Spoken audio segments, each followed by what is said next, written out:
Hi everybody, welcome back to my channel. I'm Tommy today.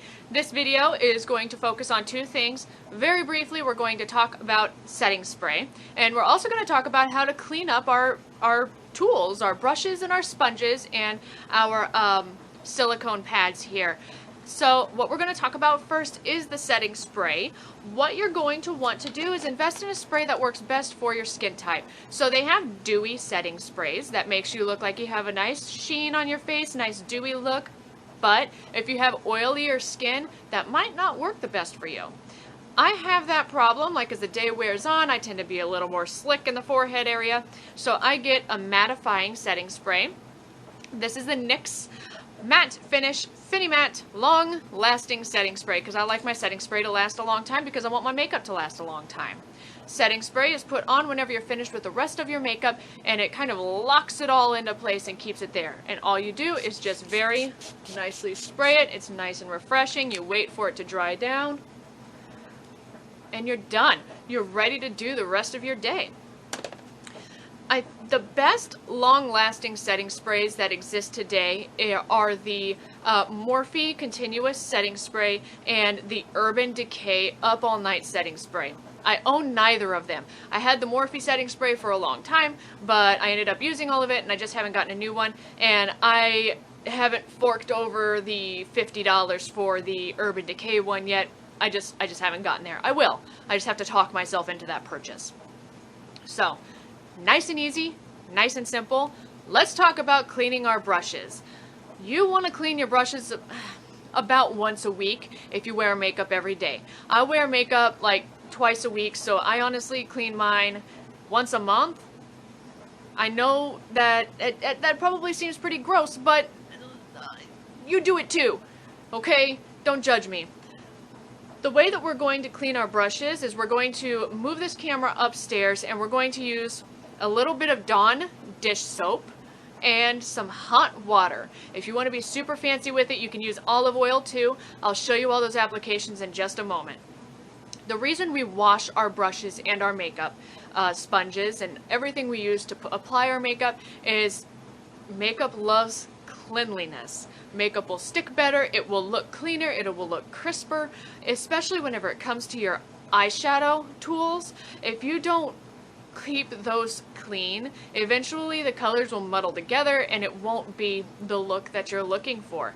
And unfortunately, makeup brushes and sponges and tools are a harbor ground for bacteria, so you really don't want to end up getting cellulitis, I think it's cellulitis. You don't want to get an infection in your skin because you neglected to wash your brushes. There are plenty of products out there, soaps and stuff, that are manufactured specifically to help clean your products, and you can invest in them if you want, but I found that plain Jane Blue Dawn dish soap does the job, and it does it great. So let's go ahead and move all of my equipment and we'll get in front of the camera and I'll show you how we'll clean these puppies, okay? I'll be right back. Okay everybody, so bear with me as I film this.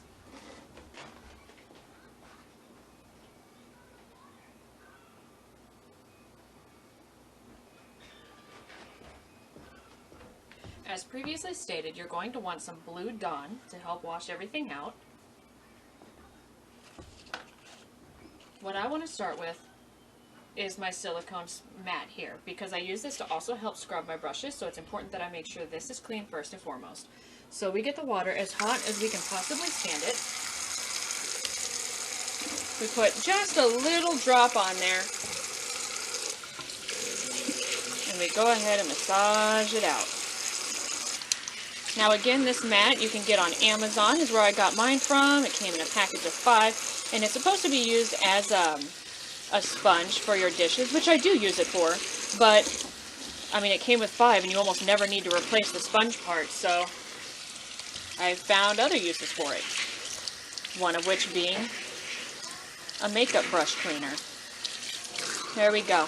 Now as you can see, mine is still pretty stained just because I use it so frequently and some of the pigments that I use do dye. Let me turn that into hotter water.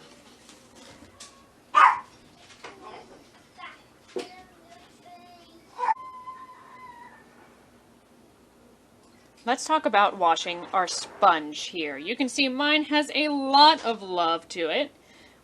Turn the water on nice and hot. We're going to get it super wet and wring it out. Take that Blue Dawn and just coat it really, really well.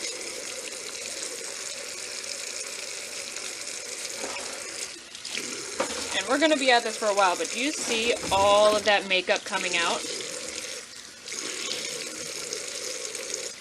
And you're just going to sit here and squish it until eventually you stop seeing bubbles. Let's talk about cleaning our brushes. So the example that I'm going to use for a brush is my tapered blending brush. It uses all of my eyeshadow on it, so it's probably the dirtiest and needs the most help. So it'd be the best example to give you guys on how to clean your brush. Again, you turn the water on as hot as you can allow. What I do is I put a little drop of Dawn into my hand. Get that wet first. Dip it in. Kind of swirl it over here. And then I do this because the silicone on here gets in between the bristles really, really well and really gets all that makeup out.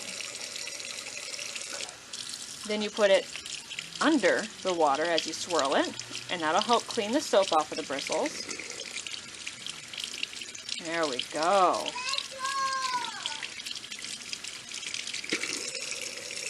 You see the difference between how it started and how it looks now. Beautiful.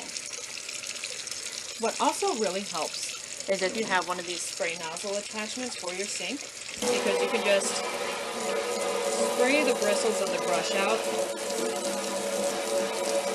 and it tends to clean it out much, much quicker. Alright, and you're going to go ahead and just let it sit over the sink here on a nice clean towel. So the reason we want it to hang over is so you make sure it dries out all together. Because if you don't let it dry out all the way, if you just lay it flat, right here along the baseline you have the potential of getting mold.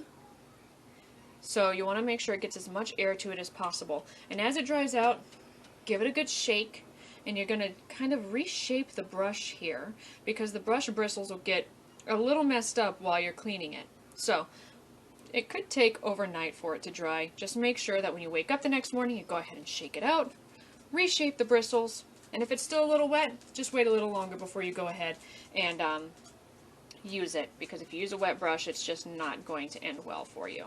I'm going to go ahead and clean the rest of my brushes here, and I'll be right back to shoot the outro to this video. Alright everybody, thank you so much for watching today's video. I hope this entire series was incredibly informative and hope to open up the door for conversation for anything that you wanted to talk about regarding makeup and application and the different products that you use to apply the makeup. Real quick before I log off though, I do want to let you guys know that henceforth, I'm going to be changing up my content just a little bit. I'll still be doing makeup videos and have fun, but I want to do things, I want to explore outside of makeup. I have a lot of ideas that I really want to put into play that I think are going to be really fun with new experiences, and I just want to share it with you guys. So be sure that when I do drop that new content, you leave a comment or a like and you just let me know what you think, whether you want to see more content like that or if you want me to just go back and do more makeup videos. Just let me know, okay you guys? Otherwise, that's all the time that I had for this video. I want to thank you so much as always for watching. My name is Tommy Today. We'll see you next time.